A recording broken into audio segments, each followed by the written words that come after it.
एक नई वीडियो के साथ आज मैं फिर हाजिर हूं, आपका होस्ट दोस्त विक्रांत जोशी आपका स्वागत करता हूं मेरे वी मास्टर में, जिसमें हम लेके आते हैं वर्ल्ड अफेयर्स और डिफेंस की दिन भर की टॉप खबरें। तो चलिए जान लेते हैं। सबसे पहले हम लोग बात करेंगे रशिया और यूक्रेन के रिश्तों की। आपको पता है कि कॉन्फ्लिक्ट चल रहा है और कॉन्फ्लिक्ट खत्म होने का नाम नहीं ले रहा है। इसी बीच ये खबर निकल कर आ रही है कि यूक्रेन के सबसे बड़े पावर प्लांट या हम कहें कि यूरोप के सबसे बड़े न्यूक्लियर पावर प्लांट पर अब रशिया का कब्जा हो चुका है। यह पावर प्लांट इतना बड़ा पावर प्लांट है कि पूरे यूक्रेन की लगभग 20 से 25% की बिजली इसी पावर प्लांट के द्वारा दी जाती है। काफी बड़ा पावर प्लांट होने की वजह से काफी सेंसिटिव पावर प्लांट भी है ये। जब यहां पर रशियन फोर्सेस पहुंची तो यूक्रेनी फोर्सेस के साथ उनकी घमासान हुई। इससे इस पावर प्लांट में आग भी लग गई। आग इतनी कम थी कि उसको कंट्रोल कर लिया गया है और आग को काबू करने के साथ साथ रशिया ने इस पावर प्लांट पर भी काबू कर लिया है। एक तरह से यूक्रेन की लगभग 20 से 25% की जो बिजली है वो अब रशिया के काबू में हो गई है। ऐसा नहीं है कि ये एक पावर प्लांट है या पहला पावर प्लांट है जिसको रशिया अपने कब्जे में किया हुआ है। इसके अलावा चेर्नोबिल के भी पावर प्लांट रशिया के कब्जे में ही चल रहे हैं। तो रशिया धीरे धीरे पूरी तरह यूक्रेन पे कब्जा करने जा रहा है। आपको पता है कि रशियन फोर्सेस कीव तक पहुंच चुकी है और फिर से अमेरिका के द्वारा ज़ेलेंस्की से कहा गया था कि उसको यूक्रेन से बाहर निकाला जा सकता है अगर वो हाँ बोले तो। इस पर कोई रिप्लाई नहीं आया है या मीडिया में ये चीज नहीं आई कि ज़ेलेंस्की ने क्या कहा है, पर यह जरूर निकल कर आ गया है कि ज़ेलेंस्की अब यूक्रेन में है ही नहीं। कहा जा रहा है कि वो पोलैंड पहुंच चुका है। पोलैंड पहुंचने से पहले एक हफ्ता पहले ही ये खबर आई थी कि वो कीव में भी नहीं थे और लवीव पहुंच चुके थे। कीव से थोड़ी दूर पे ये इलाका पड़ता है। और ये कहा जा रहा था कि ज़ेलेंस्की के द्वारा जो मैसेज भेजे जा रहे हैं या मैसेज दिए जा रहे हैं, वीडियो मैसेज दिए जा रहे हैं, लोगों से आग्रह किया जा रहा है, उनको उत्साहित किया जा रहा है लड़ने के लिए, तो वो कीव में थे ही नहीं। वो दूसरी जगह से ये वीडियो और प्री रिकॉर्डेड वीडियो अपलोड किए जा रहे हैं। तो ये अब क्लियर नहीं है कि ज़ेलेंस्की यूक्रेन में है या नहीं है। यूएस और वेस्टर्न वर्ल्ड के द्वारा पूरी तरह से प्रोपेगेंडा बनाया जा रहा है, पूरी तरह से माहौल बनाया जा रहा है। ये रिकॉर्डेड मैसेज इत्यादि चीजें निकलकर सामने आ रही है। और मुझे लगता है कि ज़ेलेंस्की से जो दूसरी बार पूछा गया कि यूक्रेन से उसको बाहर निकाला जाए, ये भी फेक प्रोपेगेंडा है। ज़ेलेंस्की यूक्रेन में है ही नहीं। वहीं खार्किव से भारतीय स्टूडेंट्स को निकलने में बहुत ज्यादा प्रॉब्लम हो रही थी और फिर हमारे स्टूडेंट्स पे गोली चली और कहा जा रहा है कि एक स्टूडेंट की मृत्यु हो गई है। कुल मिलाकर 2 स्टूडेंट की मृत्यु हो चुकी है। एक स्टूडेंट हमारा घायल हॉस्पिटल में है।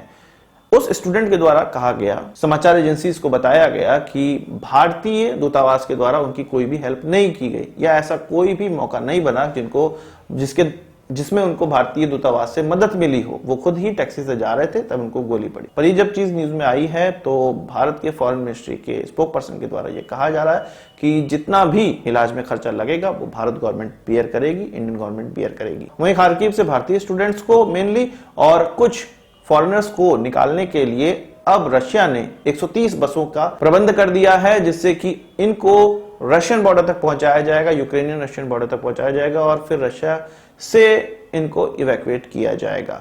रशिया अपनी तरफ से पूरी मदद कर रहा है। मदद क्या, रायता भी तो उसी की तरफ फैलाया गया है। वो बात अलग है कि हम रशिया का समर्थन करते हैं, पर ये जो युद्ध चल रहा है वो रशिया के हमले की वजह से ही चल रहा है। रशिया ने कोई एहसान नहीं किया है। रशिया ये है कि भाई भारतीय वहां से निकल जाएं और भारत के साथ डिप्लोमेटिक संबंध अच्छे हैं, इसलिए ये सब चीजें कर रहा है। और कुछ ऐसे विदेशी लोग, जैसे कि हो सकता है कि चाइनीज लोग हो या कुछ और ऐसे लोग जो कि रशिया के लिए महत्वपूर्ण हो, उनको निकालने की व्यवस्था की जा रही है। जैसे कि आप मेरी वीडियो पे कमेंट्स करते हैं तो मुझे बहुत अच्छा लगता है और मुझे इंस्पायर भी करता है। ये कमेंट्स आपके ओपिनियंस होते हैं, पर मैं आपको कहूं कि इन ओपिनियंस पे आप पैसे जीत सकते हैं तो आपको कैसा लगेगा। इसी प्रकार का ऐप है जो कि भारत में लॉन्च हो चुका है, जिसको प्रोबो ऐप कहा जाता है। इस प्रकार की ट्रेडिंग को या इस प्रकार के जीतने को हम लोग ओपिनियन ट्रेडिंग कहते हैं, जो कि अमेरिका में बहुत पहले से इस्तेमाल किया जा रहा है। चाहे वो कालसी हो या पॉली मार्केट हो, इन एप्स के माध्यम से अमेरिका में कई लोग ट्रेडिंग कर रहे हैं और बिलियंस ऑफ डॉलर की ट्रेडिंग हो रही है। इसी तरह भारत में भी प्रोबो का इस्तेमाल करके कुछ 20 लाख से ज्यादा यूजर अपनी ओपिनियन ट्रेडिंग कर रहे हैं। यहाँ पर अलग अलग टॉपिक पे आप अपने ओपिनियन दे सकते हैं और पैसे जीत सकते हैं। चाहे उसमें क्रिप्टो पे बात कर लें, YouTube, cinema, current affairs, news, किसी पे भी आप बात कर लें, आपको कई क्वेश्चंस दिए जाते हैं। जैसे कि मैं यहां पर एक क्वेश्चन पुट करता हूं कि आईपीएल की ब्रॉडकास्टिंग राइट्स अमेजॉन को मिलेंगे कि नहीं मिलेंगे। मैंने यस पे ट्रेड लगाया है जो कि ₹2.5 ट्रेड वैल्यू बता रहा है। इसमें मेरे अकाउंट से ₹2.5 कट जाएंगे और सामने वाला जिसने नो लगाया है उससे ₹7.5 कटेंगे और कुल मिला के ये ₹10 हो जाते हैं। अगर मैं जीतता हूं तो मुझे ये पूरे के पूरे ₹10 प्राप्त हो जाएंगे। बगल में जो क्वांटिटी स्लाइडर है उससे आप इसकी संख्या बढ़ा भी सकते हैं। इसमें किस्मत की कोई बात नहीं है, आपकी जो भी जानकारी है उससे आप आसानी से पैसे कमा सकते हैं। इनफैक्ट आप किसी सवाल का जवाब देते समय कुछ सर्च करेंगे जिससे कि आपकी जानकारी और ज्यादा बढ़ जाएगी, तो ऐप आपके लिए बहुत बेनिफिशियल है। आप अपने पैसे को यूपीआई के और पेटीएम के माध्यम से विड्रॉ कर सकते हैं। डिस्क्रिप्शन में दिए गए लिंक से अगर आप रजिस्टर करते हैं तो आपको 25 रुपए भी मिलेंगे। तो अभी डिस्क्रिप्शन में दिए गए लिंक पर क्लिक करें और पैसे कमाना स्टार्ट करें। बात कर लेते हैं United nation human right council से। तो रशिया द्वारा यूक्रेन का जो इन्वेजन किया गया है उस पर एक कमेटी बनाने का एक रेजोल्यूशन लाया गया था, ड्राफ्ट रेजोल्यूशन लाया गया था, जिसमें कि मैक्सिमम देशों ने इसका समर्थन किया है, इस रेजोल्यूशन का समर्थन किया है। 2 वोट नो पे पड़े थे, जिसमें कि एक देश खुद रशिया था।